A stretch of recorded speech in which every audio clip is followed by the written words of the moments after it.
For too many years now, we've seen too many patients and groups forced to plead with government for life-saving and life-transforming treatment for rare disease. In the last year alone, I've sponsored this media studio for families suffering from a series of rare diseases, unique and yet shared, families whose heart-wrenching stories cry out for government's attention and action, and yet despite words of understanding from government when they are on their doorstep, continue to wait for support. As we've learned, when it comes to rare disease, these families are just the tip of the iceberg. Rare diseases or orphan diseases are those that affect a small percentage of the population.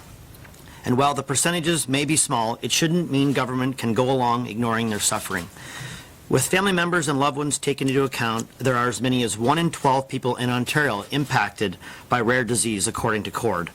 And if it is that 1 in 12 that we are here on behalf of today. For far too long, rare disease sufferers have faced endless hurdles to diagnosis, to referral, or out-of-country treatment to approved medication due to their smaller numbers and higher relative treatment costs. But these are people of Ontario just like you and me, and the higher costs shouldn't mean rare disease sufferers are abandoned by their government. That leaves them to fund their own medical expenses.